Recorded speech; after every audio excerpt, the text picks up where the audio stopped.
আজকে ঝালমুড়ি খাওয়ার জন্য বের হয়েছি। আসসালামু আলাইকুম, সবাই কেমন আছেন? আশা করি আল্লাহর রহমতে সবাই ভালোই আছেন। এই যে বাসা থেকে বের হয়ে অটোতে ঝালমুড়ি খাইতে যাইতেছি। এই যে আয়সা পড়ছি ঝালমুড়ি মামার দোকানে। আইসা ঝালমুড়ি অর্ডার দিলাম। মামা আমাকে দেখেই বোম্বাই মরিচ কাটতে শুরু করছে, কারণ বেশি ঝাল না হইলে আমি ঝালমুড়ি খাই না। আর এখানে সবসময় আসি, তো এর জন্য মামা আমাকে চেনে। এর জন্য আমার জন্য আর কি স্পেশাল করেই ঝালমুড়িটা বানায়, কারণ ভালো না হলে আমি খাই না। অনেক দূর থেকে আসি এখানে মামার ঝালমুড়ি খাইতে, এটা মামা জানে, তার জন্যই আমাকে ভালো করে ঝালমুড়ি বানাইয়ে দেয়। এই যে মামা ঝালমুড়ি বানাইতেছে। এখানে ঝালমুড়ি অনেক মজা, এর জন্যই আসি ঝালমুড়ি খাইতে। এই যে বানাই দিল ঝালমুড়ি, এখন ঝালমুড়ি খাবো। ঝালমুড়িটা আসলে অনেক মজা হয়েছে। ঝালমুড়ি খাওয়া প্রায় শেষ।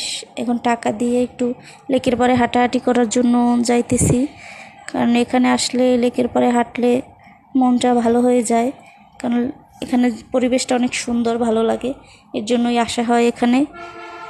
এই যে ঘুরতেছি, এখানে পরিবেশটা অনেক সুন্দর, ভালো লাগে। যে একজন ওজন মাপাইতেছে, তাই একটু ওজনটা মেপে নিলাম। 52 কেজি ওজন, আগের চেয়ে অনেক কমছে, আগে 55 ছিল। তো যাইতেছি, বাসায় ঘোরাঘুরি শেষ। আসসালামু আলাইকুম।